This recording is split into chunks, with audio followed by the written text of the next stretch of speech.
Some cringe when they hear the term New World Order, despite all of these prominent people using it. What is at stake is more than one small country.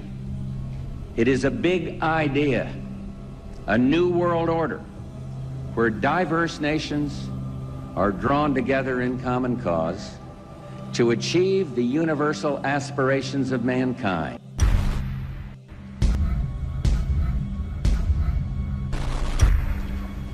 The world that maybe some people dreamt of at that conference back in Bournemouth, when it looked as if maybe history would end, that liberal democracy would triumph, that free market economics would slowly progress, and we'd have a new world order. We are part of a new world order. And as the recently departed Admiral William J. Crowe once said, it's long on new and it's short on order.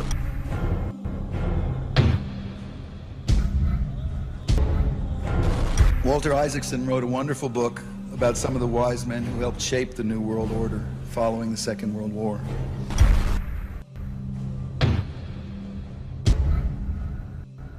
As we devise a way forward in Iraq, I urge the international community to embrace its responsibility for creating that new world order, a new world order based upon collective action.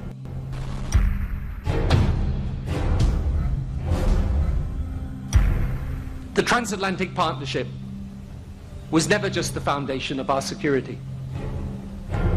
It was the foundation of our way of life. It was forged an experience of the most bitter and anguished kind. Out of it came a new Europe, a new world order, a new consensus as to how life should and could be lived.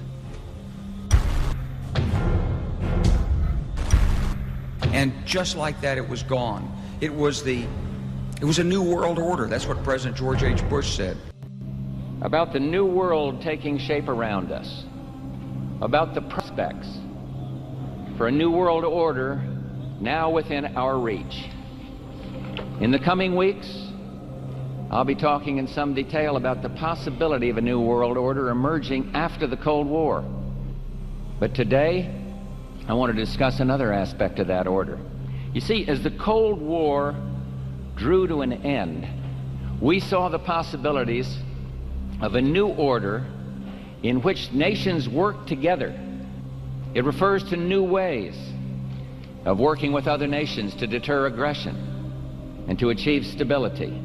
As old threats recede, new threats emerge.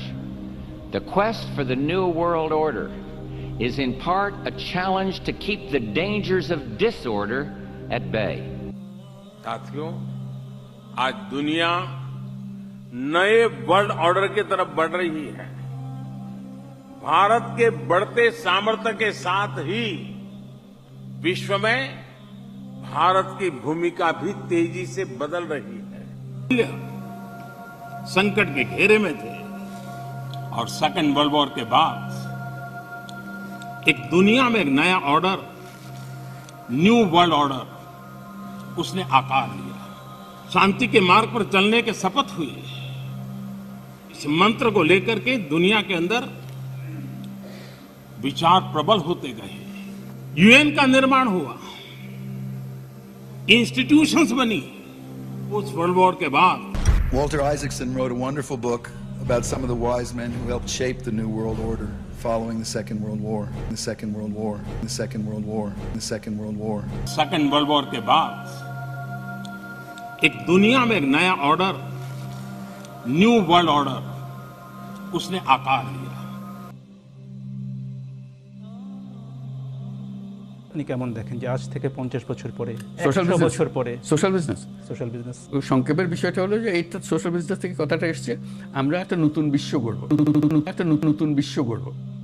এই বিশ্ব শেষ, এই যে সভ্যতার কথা, এই বিশ্ব দিয়ে এটা দিয়ে চলতে পারবে না। আপনি চেষ্টা করতে থাকবেন, বক্তৃতা করতে থাকবেন, এখানে টুকরা করবেন, কিন্তু বাঁচতে পারবেন না। শেষ, ইটস ফিনিশ। এটা 100 বছরের কথা না, 200 বছরের কথা না, এটা কয়েক বছরের কথা, এর মধ্যেই শেষ হয়ে যাবে। ওসমানীয়দের একটা সময় একটি বিশ্ব ব্যবস্থা কায়েম ছিল যারা প্রায় অর্ধেকেরও বেশি বিশ্বকে শাসন করত। যেহেতু সেটি মুসলমানদের সাম্রাজ্য ছিল তাই বাদবাকি ধর্মাবলম্বীদের তাদের আন্ডারেই থাকতে হতো, কিন্তু বিষয়টি তারা পছন্দ করত না, বিশেষ করে ইহুদিরা।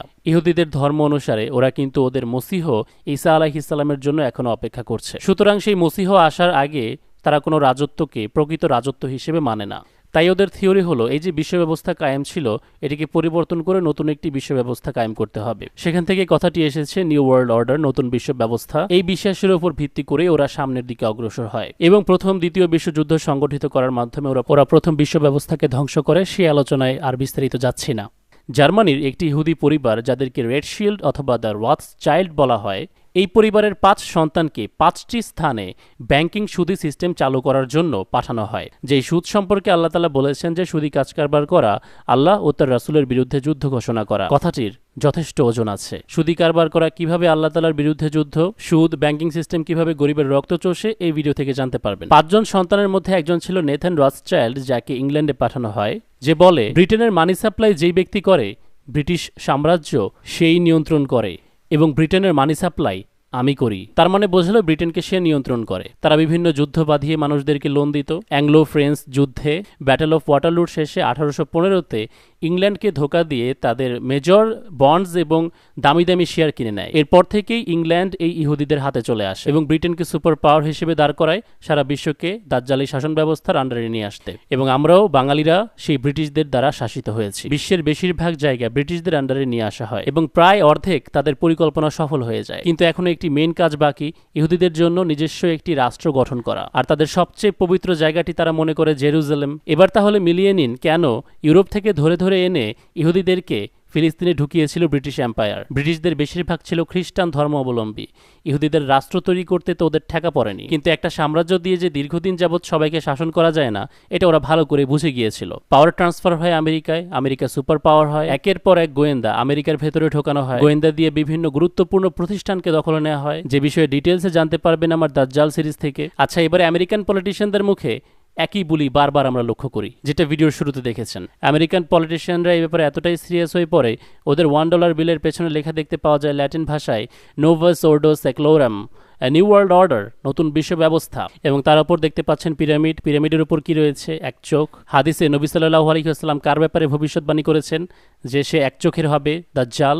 দাজ্জালকে ইহুদিদের সেই অপেক্ষিত মসিহ, যার জন্য সবকিছু তৈরি করা হচ্ছে, যাকে দিয়ে বিশ্ব শাসন করবে ওরা। $1 এই ডিজাইনটি করা হয়েছিল ফ্রি মেসন জর্জ ওয়াশিংটনের আমলে। ফ্রি মেসন একটি সিক্রেট সোসাইটি যেটি ইহুদিদের তৈরি করা। ইতিহাসে ইহুদিরা এরকম নাম বদলে বদলে অসংখ্য সিক্রেট সোসাইটি তৈরি করেছে। রুসিক্রুশিয়ানস, ফ্রি মেসনারি, ইলুমিনাতি। 1666-তে ছিল দনমে, যার মেম্বার ছিল মুস্তাফা কামাল আতাতুর্ক, অট্টোমান সাম্রাজ্যের ধ্বংসকারী। তো আমেরিকাকেও আমরা দেখতে পাই এই বিশ্ব ব্যবস্থাকে কায়েম করার জন্য সক্রিয় হয়ে উঠতে, এবং বেশ জোরালোভাবে। তাই কিন্তু আপনি দেখবেন ইসরায়েল দেশ তৈরি হওয়ার সাথে সাথে আমেরিকা স্বীকৃতি দিয়ে দেয় 11 মিনিটের মাথায়।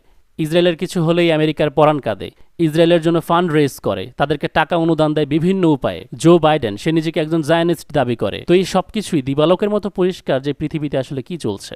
এখন প্রশ্ন হলো বিশ্ব ব্যবস্থা মানে তো সবটা জুড়ে, পুরো বিশ্ব জুড়ে, তার মধ্যে বাংলাদেশও তো আছে। আমাদেরকে নিয়ে তাদের পরিকল্পনা কি, তাদের ভূমিকা কি? ব্রিটিশদের নতুন পলিসি অনুযায়ী ওরা মনে করে না যে আমাদেরকে ওদের ডিরেক্টলি শাসন করতে হবে বা প্রয়োজনীয়তা রয়েছে। ডামি গভর্নমেন্ট, পুতুল সরকার বা পাপেট সরকারই তাদের জন্য যথেষ্ট। আমাদের মধ্যে থেকে এমন মানুষ বাছাই করবে লিডার হিসেবে যে তাদের হয়ে আমাদেরকে নিউ ওয়ার্ল্ড অর্ডারের আন্ডারে নিয়ে যাবে। তার মধ্যে একজন হলো মোদি, ডামি পাপেট সরকার। আমাদের তৃতীয় বিশ্বে ডিরেক্টলি হাত দেওয়ার ব্রিটিশ আমেরিকার তেমন প্রয়োজন নেই। ওই ডামি পাপেট দিয়েই আমাদেরকে নিয়ন্ত্রণ করতে পারবে।